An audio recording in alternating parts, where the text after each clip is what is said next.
Welcome all, this is Tim Ard, and thank you for dropping by the Along the ForestApps Road podcast series.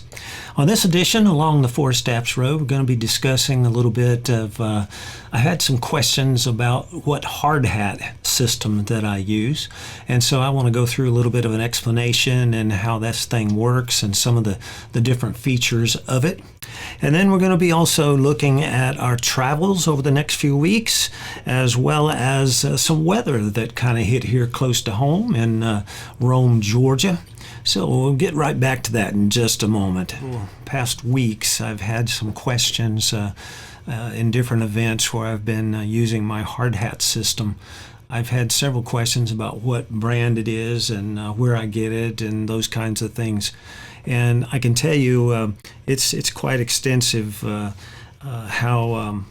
how these hardhat systems have evolved over the past few years. The new ones are quite comfortable and offer a lot more protection than some of the others that I've worn in the past. And very, very interesting to see how this technology has changed. But before I go into that, I just want to kind of touch base a little bit. We were going to be headed out this past Wednesday to California, and I got back in from the weekend. And Tuesday, I guess, I started to have some headaches, and we checked the temperature and had a fever going on, and so I think picked up some type of a virus. And it lasted until yesterday morning. It kind of just about left as quick as it came on. And so we kind of called our trip off because I was kind of double-sided and headaches and couldn't hardly walk even. And so we rearranged. We contacted California. Our first stop was going to be Gilroy, California, at Mount Madonna, working with the Valley Water for Santa Clara County. And so they were very accommodating, and we kind of rescheduled. We're going to head back out this coming Wednesday, and so we'll be driving out, and then next Monday we will be starting up the group, and a large group, and then we'll make it through all but one of the groups, I think, before we have to leave. And so it postponed a little bit there, but there was nothing else to do. There's no way that I could get out there whether I was driving or flying. And we've got two other stops happening, which kind of averaged out some of the travel costs for them also. And we've kind of be able to keep those things going because we'll be driving from there to San Luis Obispo County, and we'll be working there for a week, and then down to San Diego area, Julian, working with the Girl Scout maintenance group down there. So everything kind of tied together, but we had 2 full weeks going on with Santa Clara County, and they were very cooperative in letting us rearrange that a little bit. So still looking forward to it. I'm feeling much better now, and hopefully we'll be able to pull through. But it was a tough couple days there, I can guarantee it. Spring is in the air around here. Grass is growing like crazy, and it's going to need mowing before we head out of town on Wednesday. And I'm looking forward to everything kind of greening up. The pollen is really heavy. There's a lot of things happening from that aspect, but the grass is growing like crazy. So springtime is here in Georgia, and we're looking forward to a great spring and summer. Another thing is that this time of year, I know a few years back we had one heck of a snow and ice storm the first week of March, and March 2nd was Laura's birthday this past week, so we were able to celebrate it at home, but I wasn't able to do much celebration-wise. That was a day I was completely out of everything. But she took care of me, and I appreciate her and her giving up her birthday to take care of me and in the sick bed there, so we appreciate you so much. She does a lot of work for me, keeps me going. And then the weather came in on the 3rd. We had a thunderstorm series came across from Alabama, and we have had a couple of tornadoes touch down around Rome. Berry College on the main campus has had extensive tree damage. A lot of pines broken off high and uproots and those kinds of things. And so there's going to be a lot of work to do there around the campus trying to get all that stuff cleaned up. But I don't know that there were any injuries that I've heard of, and not really any damage to any of the buildings. So very fortunate for that. And the eagle nest there at Berry College is unmoved. It was held up very, very well. And that thing is right at the corner of a parking lot, and it's just amazing. Two eagles nesting in there, and they have one youngster that's growing up. He's gaining weight pretty good, so it's quite amazing. But that nest, which is about the size of a king size bed, it withstood all the wind, and everything is looking good there. And then I wanted to talk about some questions that I had over the past few weeks with my hardhat system. And what I've used now for I don't know, probably the first one was about 6 years or so. I had a blue one. You can see it on most of the earlier videos. I've had this Fanner Protoss system, and the blue one that I had was one of the first ones that had a little bit different setup as far as all the top cushioning, and same basic setup for the ears and stuff, but the actual I guess you'd call it the impact resistant materials up in the top was kind of a honeycomb type thing. And then it was about 6 years old, I guess, so I figured it was about time. I still have that one, and I'm gonna hang on to it because it's still in good shape. It's held up very, very well. But they say that you should replace these things out about every 5 years because plastic, ABS plastics, they more or less absorb moisture, and to really maintain its flexibility. And the problem is that when it does dry out, it can get very brittle also, so it doesn't offer the impact resistance. So I've swapped it out. I've got a new one, went into service, and that 5 years is from when it goes into life. In other words, it's when you start putting it out into the elements on your head, then that's when it starts to become important to keep up with that 5 years.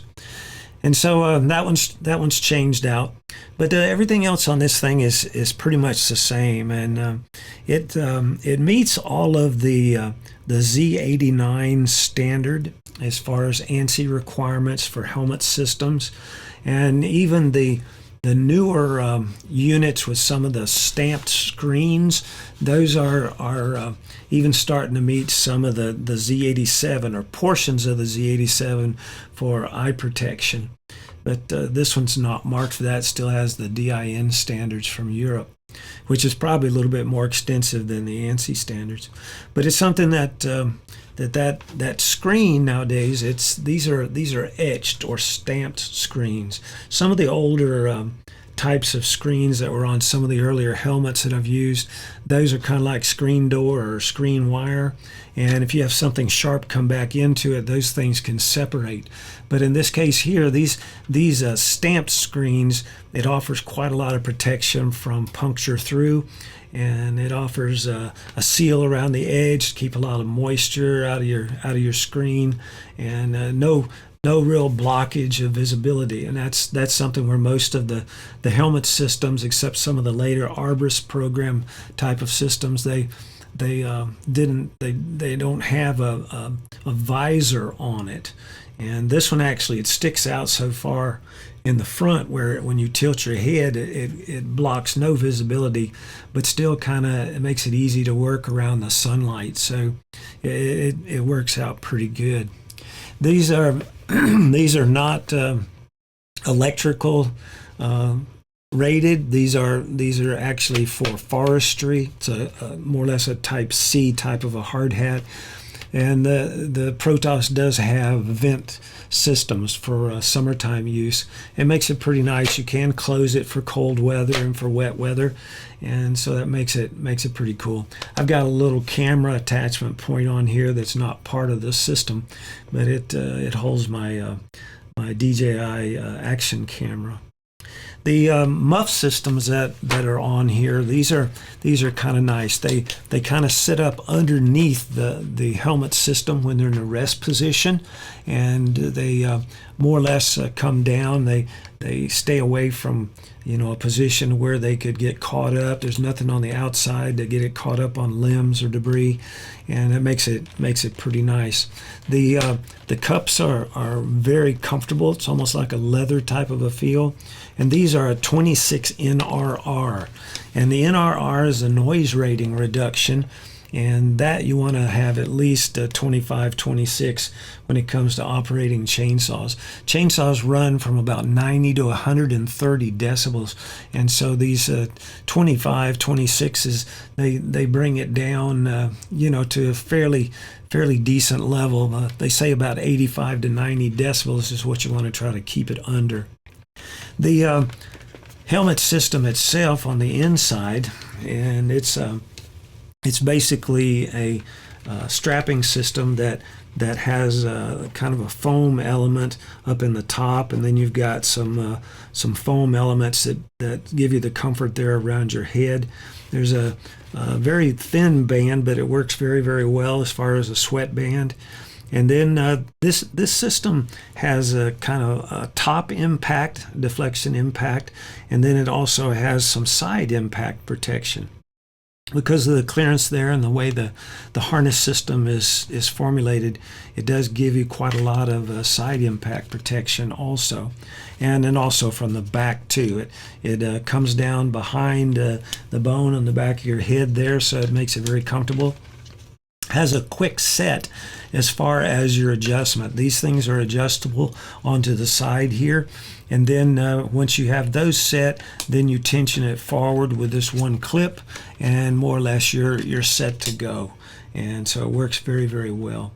And also the hearing protection has an adjustment for the tension against your ear. So that keeps it from leaking around, as far as letting air in around the seal. But it makes it quite comfortable to be able to adjust those also. And so they do have some different colors. It's probably more colors than about any of the companies that I've seen. They have also two tones, which has reflective material in most of those, so it makes it a very visible hard hat also. And then the next thing is the seal around the top and all. It's just a very, very comfortable setup. And so this is the Fanner. That's PFANNER Protoss, PROTOS system. And like I said, this is the second one that I've had and been using them for about 6 years now. And so it's one of the best that I have ever used. They're not inexpensive, but as one person told me, said, how much is your head worth? So it's kind of like motorcycle helmets and those kinds of things. It's something that you want to invest in the best. And so that's what this Protoss system does.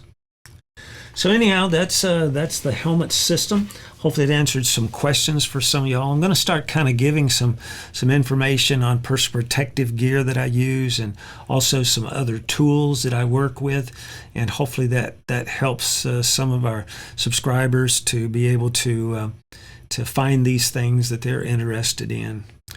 So I appreciate y'all dropping by. I hope that it's been a good time for you, and hopefully you've picked up something there on the helmet systems, and appreciate your thoughts as we travel out to California, and looking forward to about 3 weeks out there with the 3 counties. So thanks for dropping by, and this is Tim Ard. We're wishing you good sawing.